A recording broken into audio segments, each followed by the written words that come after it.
Welcome back to my channel. It's been a while, probably like 1.5 years, but yes, that's how it is sometimes in life.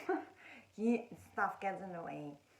So I thought I would come back and do a video of something that I really love, besides autumn, which is another season, spring, which we have now. And also because I saw this really amazing video by one of my favorite YouTube channels called Desi Darling, and she makes so aesthetically pleasing seasonal content, and her video was basically also about the spring vibes, about books, about series, about movies, and I've taken inspiration definitely from her video. And there's also going to be some overlap of 1 or 2 books, movies or series or something which are gonna be in this video, because there's some classics which you just need to watch, read, for the season to get into the spirit of spring. And I feel like now that the light is coming back and there's so much sun and warmth, but it's not really like the summer or really hot, they're just different vibe than when you watch something which is set in summer or has a summery vibe. So yeah, that's what I want to say, because I just loved her video. So first I want to say what I love about spring is that there's more light, there's more sun. You can see that nature comes back from being asleep. You can see little blossoms, you have dandelions and daisies, and just the grass is really lush again. And it's just really beautiful. And when you get up in the morning, even if you have to get up pretty early, it's probably already light outside, or even the sun might even be up already.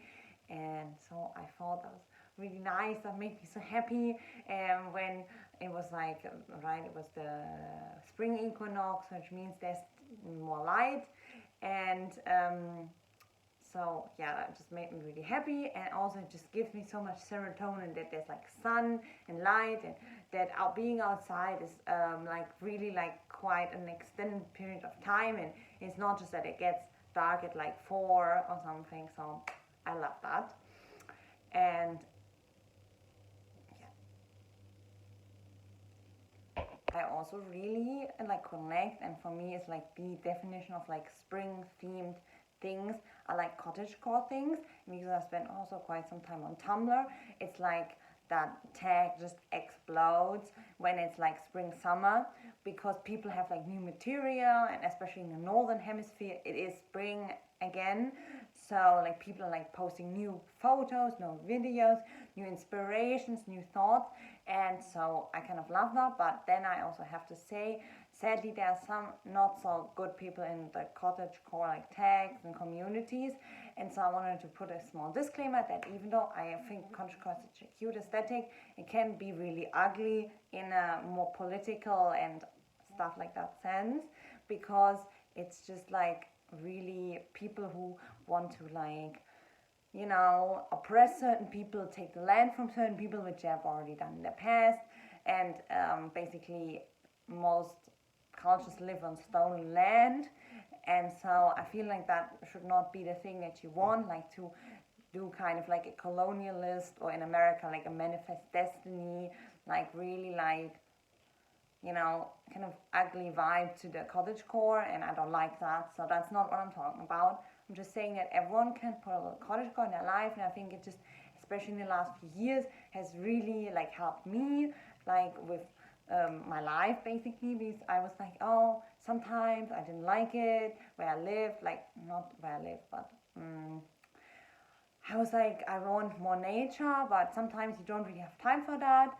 So if you just have some cottagecore content, you just feel better already. So I feel I just wanted to say that, because some of the books and movies can also be categorized cottagecore, so that's why I wanted to say that. And I am kind of also adore just the clothing style of cottagecore, and going to vintage shops is really cute, because then they're also second hand. And so yeah, some of the things what I'm wearing right now are just cute things that I bought for myself to feel cottagecore vibe.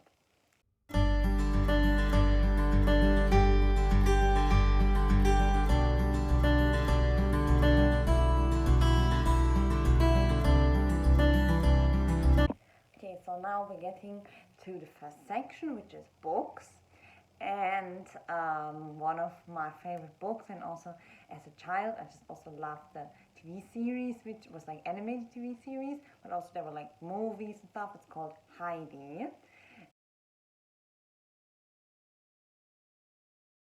It's from a Swiss author, and she wrote this for children, and it's about this little girl called Heidi, and it takes place in Switzerland, and her parents die when she's quite young, like 5 years old, and she comes to live with her like aunt in like another part of Switzerland, but then the aunt has to move and has to take another job, and so she leaves the aunt and she goes to live with her grandfather, who lives really quite high up in the Alps, like in the mountains, and he lives in this really like kind of a little bit like really simple wooden house, cabin, and she kind of, and first I think, is not so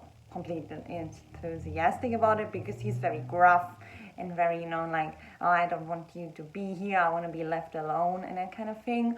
But it's kind of heartwarming how she warms up to him, and they like bond, and she becomes friends with another child who lives in that area, and Peter, who like looks after like sheep, I think, sheep and goats, and no, I think maybe it's just goats, but yeah. Anyway, it's such a beautiful story and really adorable, and yeah, I just like it, and I feel like it really like gives you the cottagecore vibe. And also, this is again from the YouTube channel Daddy Darling. She has a Patreon, and there she does a book of the month, in which she do like a buddy read with her and other people who are her patrons. And so we are reading Heidi, which is how I rediscovered this, and so I just wanted to share that because I thought it was such a lovely book. Okay, so the next book is a book called Agatha Raisin, and I have read that probably, I don't know, like 10 years ago or something. I've read her for the first time, and it's actually quite a cute story, because Agatha Raisin, she used to be a public relations agent, but then she moves from London to the Cotswolds, so like kind of like outside of London, like there's no big cities really, and it's like really countryside, and she lives in this like village, and she solves murders, so it's a bit like, I got like the hint of like a little bit of Miss Marple, so she has nothing to do with like being a detective or like a private eye or anything like that. So that's why later she does set up her own detective agency, but only after like a few books. So in the beginning, she really is just an amateur detective, and it's just really cute and really funny, and she's kind of sassy, and so I really like enjoyed that. And again, the Cotswolds is really cute, amazing setting. It gives you also a little bit of that cottagecore vibe, but with a little bit of a murder mystery, a little bit of Miss Marple, Agatha Christie. So I think that's for someone who doesn't want to read something which is like too sweet like Heidi, or which is like a children's book, but still wants to read something which has kind of the spring vibe. And yeah, so I thought that was a fun pick.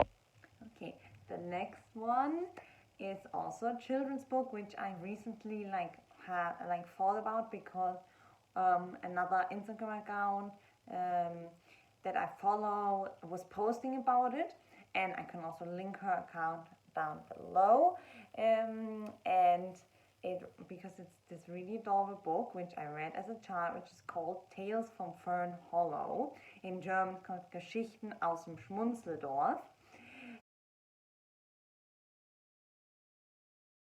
and it's by this British author called John Patience, and they're basically, it's technically also it's a series of books, but I think you can also get them in like one book. And it's basically like animals who live together in a village, which is in like a 20th century setting.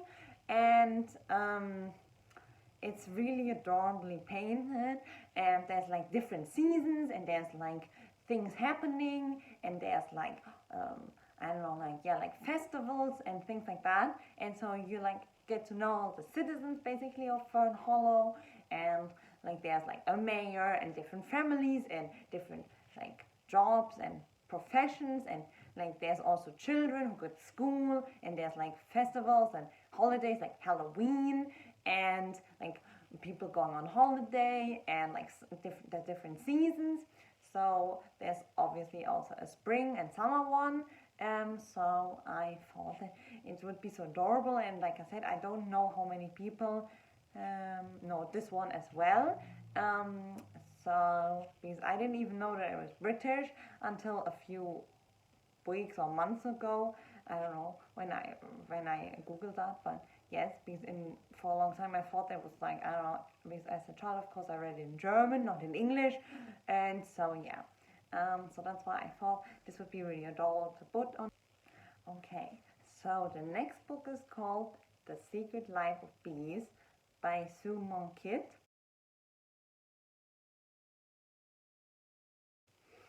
And I just remember when I read this for the first time, which was like 10 years ago, and I was already like in the first page, I was like, this is gonna be like a really nice book, because it's set in South Carolina during 1964, and it tells the story of a 14-year-old white girl Lily Owens, and her basically like stand-in mother, and she works for Lily's family, or like his father, Rosaline, and then they escape from the abusive father and like the horrible people who she lives with in that town as well.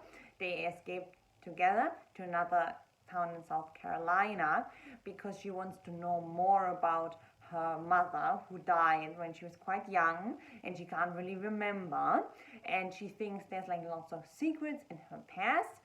And through certain things that happen, which I don't want to spoil, she finds this really amazing world of bees and honey making, and there's this amazing new family that she finds, and it's just like such a beautiful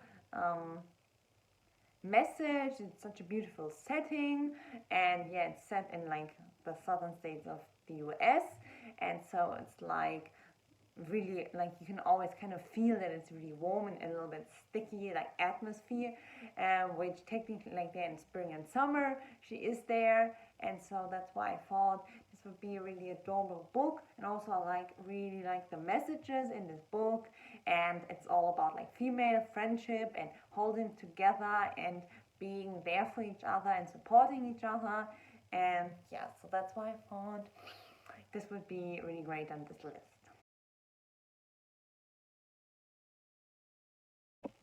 Now we come to the movie section, and there's one particularly type of movie that is just perfect for spring, which are Studio Ghibli movies, which are perfect for so many reasons. Firstly, because often they also have a cottagecore vibe. They are like and like springy vibes. So yeah, and often they're also in like a countryside, like for example, My Neighbor Totoro.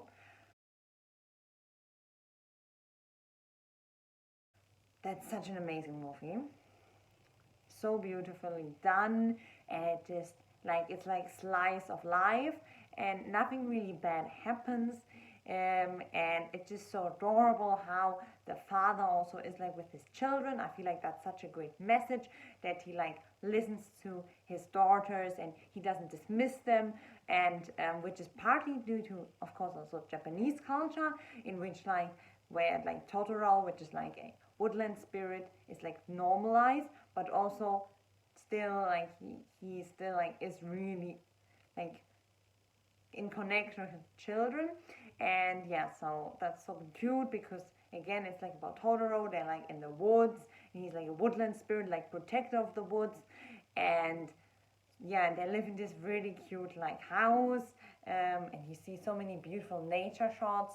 So yeah, there are so many other Ghibli movies which have like similar vibes. For example, like Howl's Moving Castle. There's also so many beautiful nature shots, and this like basically the moving castle. And yeah, it's so adorable, that movie. And also I think it's called Secret Life of Arrietty. I always thought it was just called Arrietty, but yeah. It's also so saturated, so rich, so beautiful, adorable. And yeah, these movies definitely have the Spring Cottagecore vibe down, like 100%. It's like the essence, basically. So the next one is our first Jane Austen movie, of course, the Pride and Prejudice one with Keira Knightley. Because just the music and the way it's shot and the light and where it's set and everything, it just screams cottagecore. I love Regency, like not every Regency, but like especially Jane Austen. It's just also so sassy and so fun. And like the clothes, you're like, yes, like I could wear that, that's fun, you know. And again, like there's so many beautiful shots, like when she and her father stand next to a lake by their house and talk about that Mr. Collins wants to marry her, or when, of course, Mr. Darcy at the end, or when she goes to the Bingley residence, and all these shots, they're just so full of spring vibe, because it's not warm yet. You can see them, they wear coats and stuff, but like it's still like you can hear the birds, and everything is like really saturated in color. So that's why I think that's one of the movies which I would always watch in spring, because it just gives you everything, all of the vibes. And the second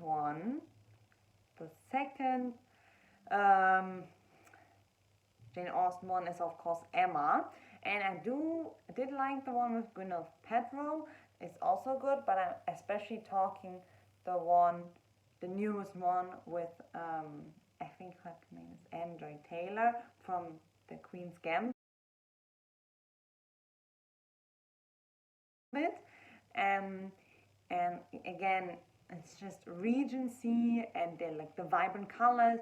They're going on picnics, and the beautiful dresses in those really vibrant spring colors. It's just adorable, and I totally love it. And it's like fun how she tries to be a matchmaker and it kind of fails.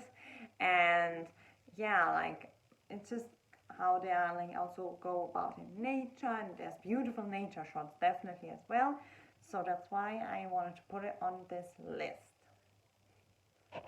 Okay, so those were my spring inspirations, movies, books, and so I hope you enjoyed that. I hope you gonna find joy in that. Maybe even discover a new book or a movie, and just have fun with it. And yeah, I will see you soon, and have a great time.